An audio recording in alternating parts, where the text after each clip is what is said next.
It was a dream and a nightmare. I was almost sick. I could throw up. I mean, something made me feel so unwell. Was just amazed by the boldness and by the challenges that we were going to be facing. I think it was one of the first movies to go during the pandemic. We went right away. You know, they're small movies. I fund them myself. And so I was able to just kind of, you know, take the risk and go. And it was insanity.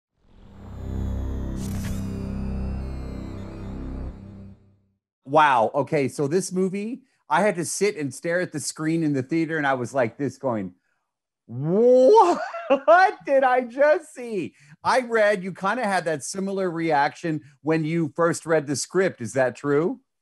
Yes, yes. When I read the script, I mean, it was very intuitive. I just read it as one, very fast. And I remember when I was out of it, it felt like, you know, when they come back out of the canyon, when they fall backwards and it goes dark and then it goes light again. That's how I felt after reading the script, as if something had spit me out. And I was just like, oh, what just happened, you know? And I didn't know how to feel. On one hand, I was almost sick. I could throw up. I mean, something made me feel so unwell. And at the same time, something had moved me deeply. So I didn't know how to feel. You know, it's very rare that you get a movie that is bonkers and bounces off the walls like this and just goes completely off the rails in a beautiful way, but also has a really deep, connected emotional center. You know, it's just very rare. So I think I was really excited. When Knight invited me to be part of this film, reading the script, I wanted to hear what he wanted to do. You know, I wanted to understand and I was just amazed by the boldness and by the challenges that we were going to be facing, and that he had taken on board many risks by making this film. You know, it was interesting he's a very thorough director in a way that incorporates whatever we have to say, you know, whatever and so he included us in a lot of his decision making, obviously, to you know, like shooting the film in 35 millimeters, you know, and explaining us why, you know, it was going to be shot in 35. As you develop this character on screen, fantastic work, by the way, on the entire cast. You all, I would imagine this would be a difficult movie to film. But as you develop this character, what was going through your mind? As I developed the character, so on one hand, I was really thinking just about being a mother, because I am a mother and my two children have the same age. And I also don't live with a father. So this was very close to my own reality. I was thinking about that a lot. And it was even a gift the movie gave me, because I was able to think about those topics of my life, you know, differently.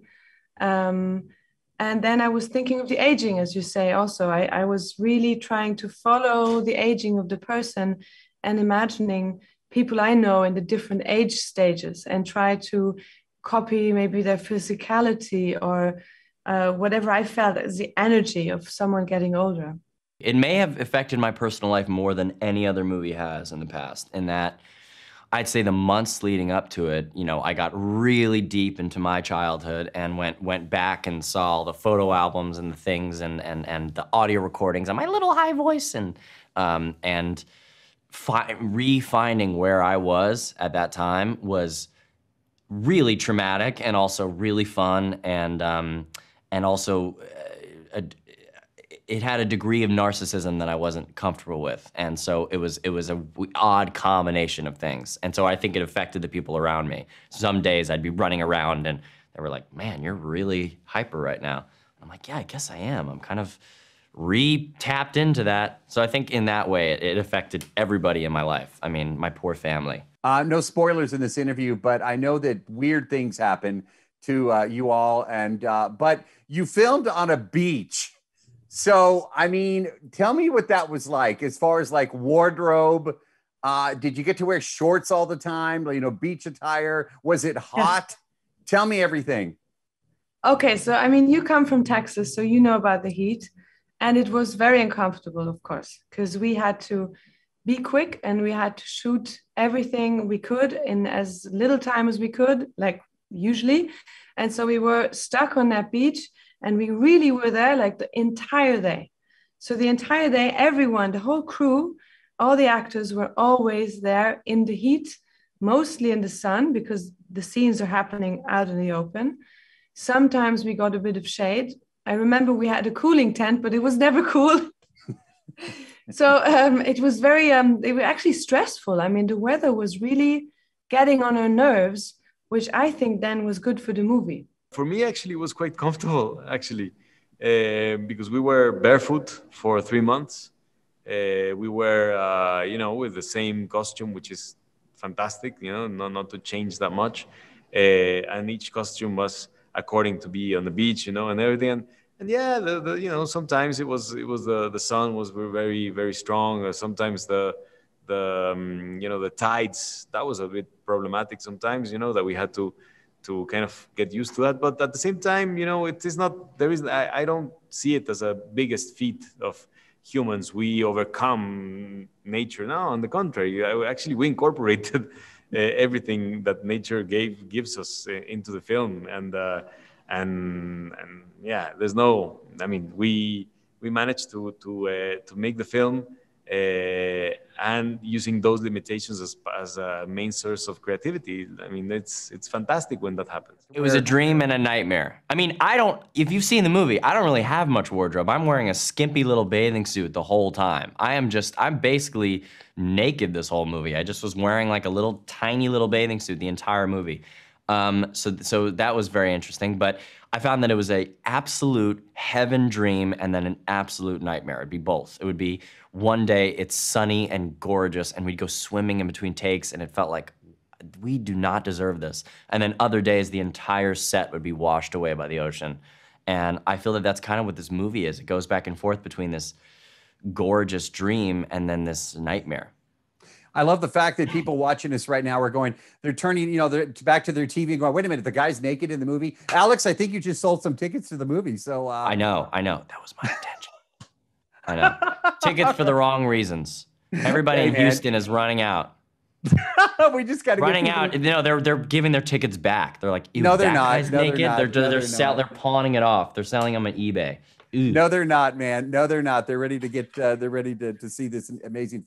I think it was one of the first movies to go during the pandemic. We went right away. They're small movies. I fund them myself. And so I was able to just kind of, take the risk and go. And it was insanity, that the risk that, in retrospect, we got so lucky.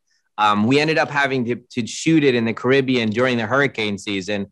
And of course, it was one of the worst hurricane seasons ever. Right. At one time, there was like 4 or 5 at the same time out in the ocean. And we had a lot of damage. We barely got it done.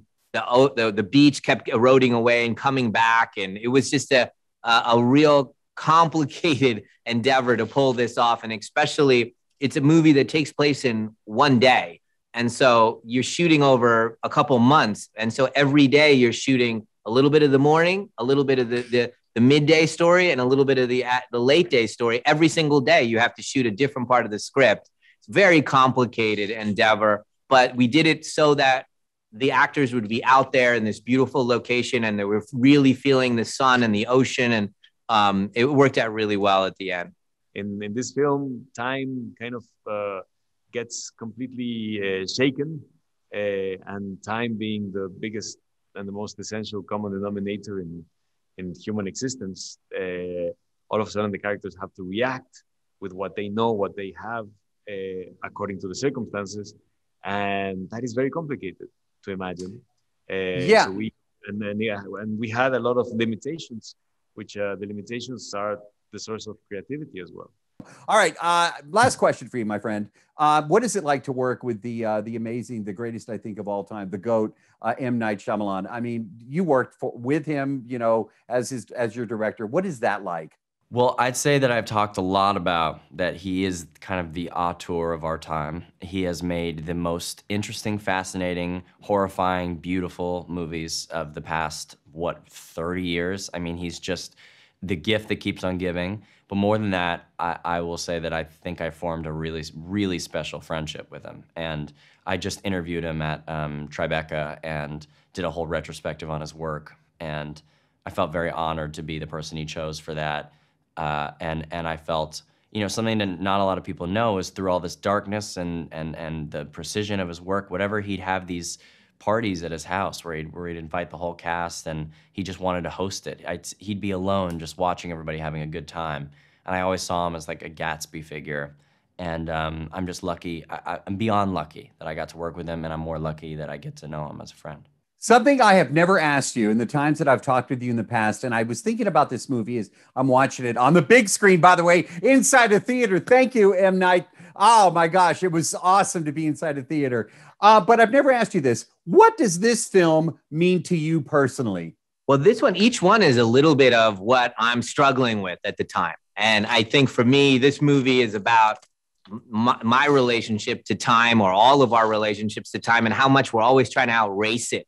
And we're scared of the outcome, whether it's me taking care of my parents who are now much older and I'm worried about them, and or my kids who are now adults and I can't believe it. When did this happen? They were little babies, and all this feeling of where are you? And you're and struggling with that. And I think, the characters in the movie that don't ever get past that have a very hard time, and then bad things happen to them. And you end up, my aspiration is to be okay right now, be okay in this moment. And so that's what the movie is for me, kind of reflection on family.